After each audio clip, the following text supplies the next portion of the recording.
நானே வழியும் சத்தியமும் ஜீவனுமாய் இருக்கிறேன். என்னாலே இல்லாமல் ஒருவனும் பிதாவினிடத்தில் வரான். இயேசு கிறிஸ்து வழியா இருக்கிறார், வாழ்வாய் இருக்கிறார், ஜீவனாய் இருக்கிறார். இதோ மரித்தேன், ஆனாலும் இதோ சதா காலங்களிலும் உயிரோடு இருக்கிறேன். இயேசு சொல்கிறார், நானே வழியும் சத்தியமும் ஜீவனுமாய் இருக்கிறேன். வழி என்ற என்னது? நாம் இந்த உலகத்தை வாழ்க்கையை முடித்து மறு உலகத்திலே, இந்த உலகத்தில் நம்முடைய ஜீவனை விட்டு வெளியே போகும் பொழுது, இந்த கூட்டை விட்டு வெளியே நம்ம போகிற நேரத்துல நம்முடைய ஆத்மா அந்த பரலோகத்துல போய் இளைப்பாற வேண்டும். அதுதான் வழி. அந்த பரலோகத்துல போய் இளைப்பாற வேண்டுமானால் இந்த உலகத்திலே நாம் செய்த பாவங்கள் எல்லாம் மன்னிக்கப்பட வேண்டும். நாம் பாவம் செய்யவில்லை என்று சொல்வோமானால் நம்மை நாமே வஞ்சிக்கவா இருப்போம்.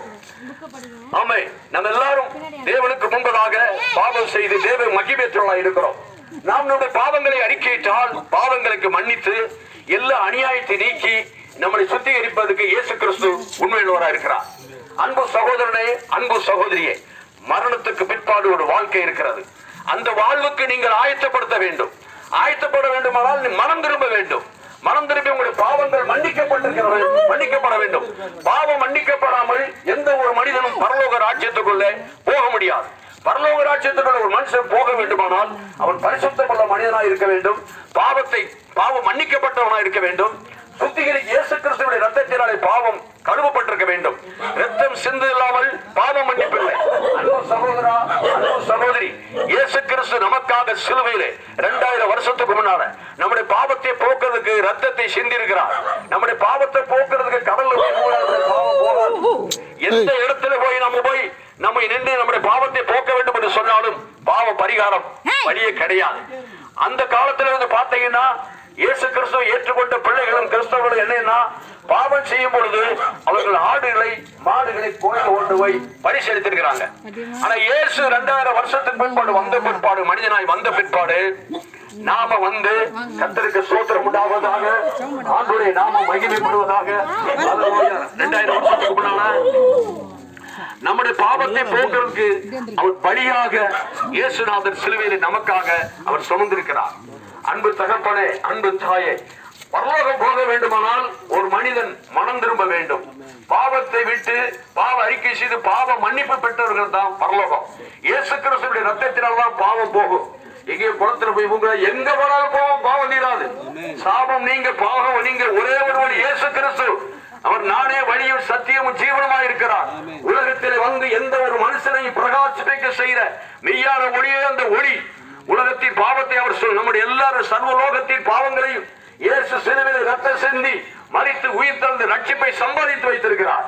அன்பு சகோதரா, இந்த கிராமத்தில் வாழ்கிற சத்தத்தை கேட்டுக்கொண்டுகிற அன்பு நண்பா, நீங்க மனம் திருப்பி உங்களுடைய வாழ்க்கையை நீங்கள் ஏற்றுக்கொள்ளும் பொழுது உங்களுக்கு மெய்யான சமாதானத்தையும் மெய்யான விடுதலையும் இயேசு கிறிஸ்துவினால் உங்களுக்கு உண்டாகும். ஆமென். மனம் திரும்புங்கள், பரலோக ராஜ்யம் சமீபமாய் இருக்கிறது. இயேசு கிறிஸ்து நேற்றும் இன்றும் என்றும் மாறாதவராய் இருக்கிறார். இயேசு சீக்கிரம் வரப்போகிறார்.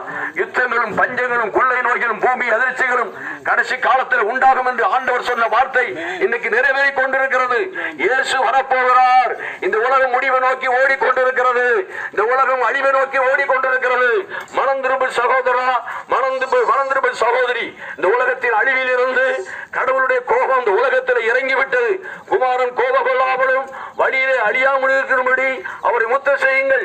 கொஞ்ச காலத்தினுடைய கோபம் பற்றி எறியும். அவரை அண்டிக் கொள்கிறவர்கள் பாக்கியவான்கள். இயேசுடைய கோபம் இந்த உலகத்தை பற்றி எறிய போகிறது.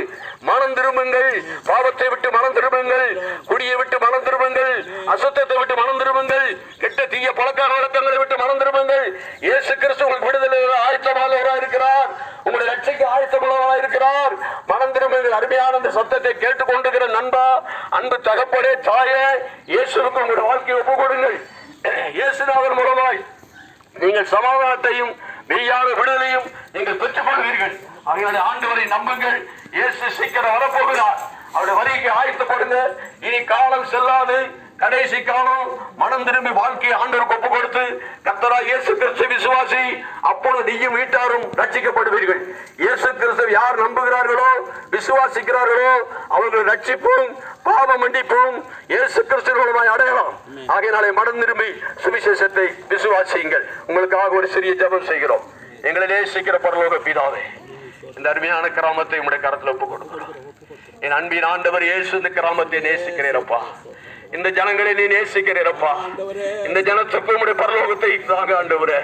ஆண்டவரே, இந்த ஜனங்கள் யாரும் ஆண்டவரே உலகத்தை இந்த பொல்லாத தீய வழியை விட்டு ஆண்டவரே இந்த நரகாக்கினை போவிடாதபடி ஆண்டவரே பரலோகத்தை காணனப்பா. இந்த கண்களை திறங்கப்பா. இயேசுவை அறியும்படி ஒரு வாய்ப்பு கொடுங்க ஆண்டவரே. இயேசுவே, இந்த ஜனங்கள் மனம் திரும்ப ஆண்டவரை ஏற்றுக்கொள்ள இயேசு கிறிஸ்து மெய்யான தேவனும் உலக ரட்சகருமாய் இருக்கிறதை அறிந்து விசுவாசித்து உம்முடைய வழியிலே நடக்கக்கூடிய கிருபையை தர வேண்டும் என்று ஜெபிக்கிறோம். இந்த கிராமத்தை ஆசீர்வதியும், இங்க இருக்கிற மக்களை ஆசீர்வதியும், ரட்சியும், தொடர்ந்து வழி நடத்தும். இயேசுவை ஜெபிக்கிறோம் நல்ல பிதாவே.